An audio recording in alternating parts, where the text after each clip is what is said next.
Welcome to BroncoJuggalo Talks Movies.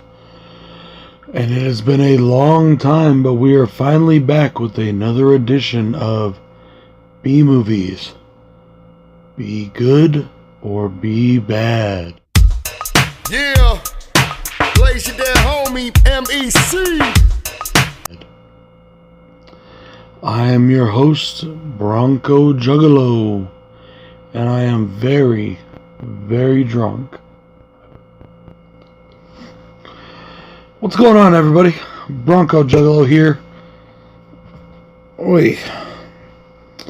Bald head and all, to talk about Troll 2. Now, this was a gift from Last Venom 76, my buddy Eric. Thank you so much, brother. Really enjoyed this movie. We're going to get into that in a second. However, this was also a request by both Hey Internet Eric here and Horrific Nightmares JM for me to review this film. Now, this is not one of my 300 subs requests. This is a request that was given to me before I did those, and they really wanted to see me review this film, so I am now reviewing it. I just got finished watching it just like 3 seconds ago. In fact, the credits are still rolling on my TV. I just pressed pause. So this movie was directed by Claudio Fragresso, but he did it under the name of Drake Lloyd, which I don't understand. Not sure why he wanted to use a pseudonym, but he did. Whatever. This movie came out in 1990 to 1991. I'm not sure which. On Wikipedia it says 1990. But on the back of the DVD it says 1991. So I'm just going with, the back of the DVD, 1991. Troll 2. I actually watched this movie without watching the first one first. I will watch the first one. But I was told by many people that you can watch this movie because it has absolutely nothing to do with the first movie. And I found out why that is. They were made by the same movie company, but Troll 2 is actually a movie called Goblins. And Goblins was, a lower budget B-movie kind of film, which it is. And they wanted to try and capitalize and get more money out of it than they thought they would with just the title Goblins. So they called it Troll 2 because they had a minorly successful film called Troll, and they just decided to tack on the name just to try to capitalize off of that success. Did it work? Not really. But over the years, this film has gained a bit of a cult following. Now, let me just start from the beginning here. This is not a good movie. This is a bad movie that is extremely enjoyable. A lot of fun. I really enjoyed it. I had a lot of fun watching it. Neilbog is goblins spelled backwards! So our premise is that vegetarian goblins stalk a family on vacation to turn them using some sort of foods and goopy drinks and things like that are disguised through magic as appetizing, entrees and mostly desserts. And they use these foods to convert the people they are stalking into plants so they can then eat them. Really weird, bizarre premise, but that is the plot of the movie. Now, our main character is a character named Joshua. He's a young boy who, at the very beginning of the film, is getting a story about goblins read to him by his grandfather. Well, it turns out that his grandfather was never actually there. He, at least according to his parents and his psychiatrist, have imagined him. Grandpa Seth died 6 months prior, and he has been imagining him ever since. Well, it turns out he wasn't imagining him. Grandpa Seth really was coming to him to read to him about these goblins because he knew that they were going to be in danger from these exact said goblins, because this story was true even though it was cast as a fairy tale. So the family goes on their vacation to Neilbog, where they're supposed to be switching out with another family for a month. One of those house swap deals, kind of like in that movie The Holiday, I believe it is. And if you're wondering why I know name of a chick flick like that, it's because I have a wife who likes those kind of movies.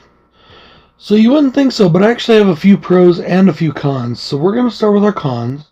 And the first con is the fact that this movie is called Troll 2, even though it has nothing to do with trolls. It's all about goblins. Now I explained why that was, but for those that don't know, they would be like, what the fuck? It doesn't make any sense, but whatever. My next pro is the acting of the family members. Now at first I had written down the acting of the daughter. The older daughter, she's about 15 or 16. She's a teenager. She's a beautiful girl. She's pretty. And she's really into fitness and dancing and gymnastics, things like that. She's even lifting weights. And her acting was so terrible. And the person that plays her boyfriend, Elliot, is so terrible. By the way, I don't remember any of these actors' names at all.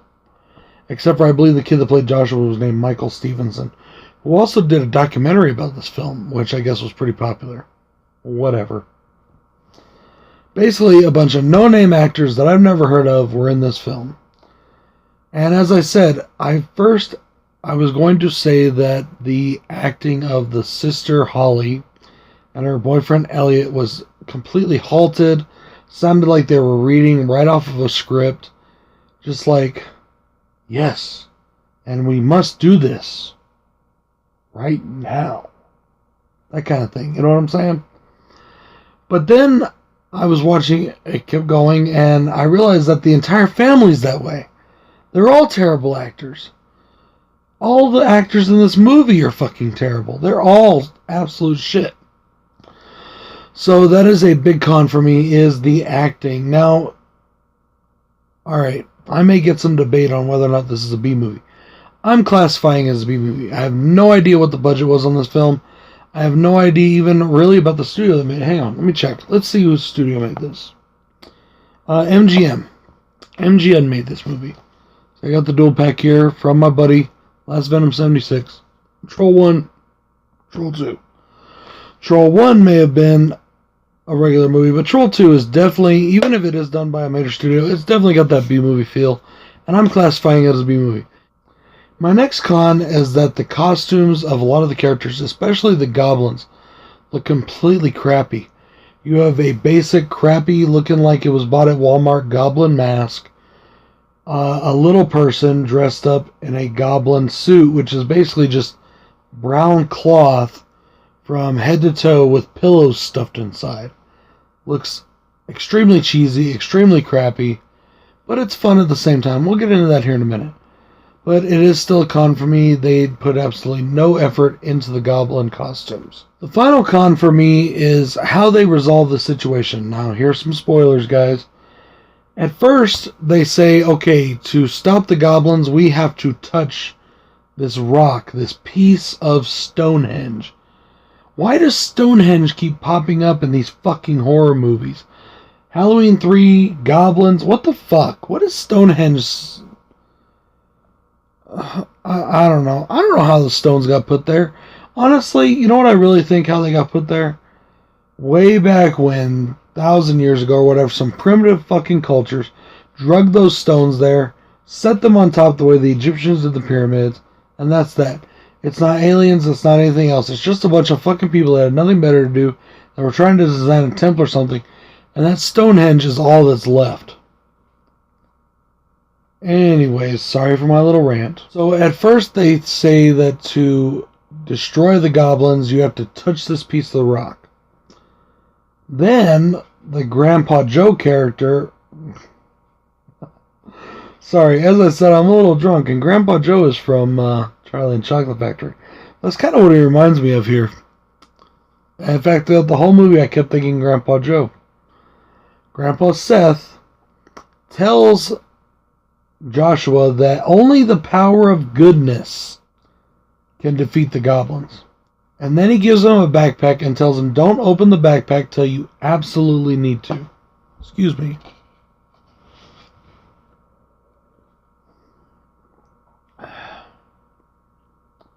Yeah, it's my WWE cup I got from WWE Live. What can I say?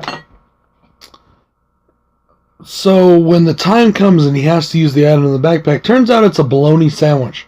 And the way to truly defeat the goblins is basically to say, I'm eating a bologna sandwich. Since they're vegetarians, they can't stand that, and they all like shrink back into the distance. He puts his hands back on the rock, his whole family does, and they all disappear and they're defeated.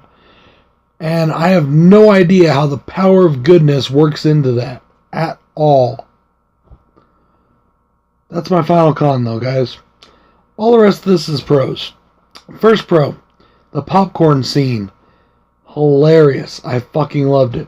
Second pro, the scene where Joshua is calling for Grandpa Seth in the mirror. Grandpa Seth, please, you gotta help us, you gotta help us. And all of a sudden, instead of Grandpa Seth, the witch shows up. Now, there's a witch in this film, which I didn't say before, but there's a witch who's helping the goblins. I don't know if she's their queen, or she's one of them, or she's a goblin in disguise, because in this movie, the goblins can disguise themselves as human beings. But as far as I know, she's just a witch who's on the side of the goblins. All of a sudden, instead of Grandpa Seth, the witch appears and thing, ah! And it wasn't scary. It made me laugh because it was really funny. I don't know why, but it just struck me as incredibly funny. And then an actual goblin creature comes busting out of the mirror and attacks Joshua. Total hilarity. I really like the practical effects that were used in this. There's a scene where the witch gets her arm decapitated, or her limb cut off from here down. And it looked pretty good. You could tell it was kind of like a stiff wooden arm here, but the gore at the end looked good. And then she puts it inside the piece of Stonehenge and it miraculously heals it, whatever. But a lot of the gore was good. The changing into the vegetation substance that they could eat, that was good. They call this a gross out movie. I didn't find it really gross. But it had all this green, slimy looking stuff that was supposed to be gross, but it didn't bother me. My final pro, and this is just something I'm throwing in here, is this movie shows the dangers of being a vegetarian. And I find that hilarious. It truly feels to me that this entire movie is about how being a vegetarian is harmful to your body. And I find that hilarious because that's a belief I actually hold. Being a vegetarian is bad for you.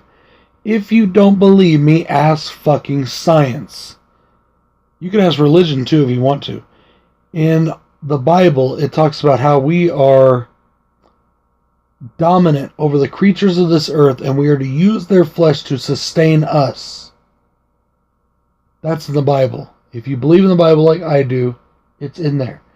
If you believe in science, which I also believe in science too, honestly, it's not my God, but if science says it's so, then it's usually so. In science, we are meant to have meat. All those nutrients, the proteins, all the things that are in meat, our body is supposed to have. And supplements in the long run don't fulfill that need. Something else I'm going to tell you. All you so-called vegetarians out there, or vegans, a lot of the products that you take and ingest are made from meat products. Your pills have meat in them. Jello is made from pork fat. All the shit, all the gelatin that's on pills, your supplements, they all have meat in them. The protein that your protein powders are made from, mostly comes from meat. It also says whey and soy. Guarantee you anything, there is more meat than whey and soy in those powders. Sorry to burst your bubble, people. You need meat. If you don't like me for saying that, I don't care. It's the truth. If you want to continue to fool yourself, fine. Go ahead, fool yourself. I already lost one subscriber today. I guess I can lose a few more for being honest and give you my honest opinion. However, overall, Troll 2 is a movie that I actually really enjoyed. It's not a good movie, but it is so much fun, and I had a lot of fun watching it. I really enjoyed it. Thank you, Eric, so much for sending it to me. And thank you, the other Eric from Hey Internet Eric here, for making me want to review it. Also, Horrific Nightmares JM. Jason, thank you very much. Alright, guys. I completely forgot to put whether or not this movie is B good or B bad. So here it is, guys. Even though Troll 2 is technically a terrible movie, I give it be good. Peace. U-double-G-A-L-O.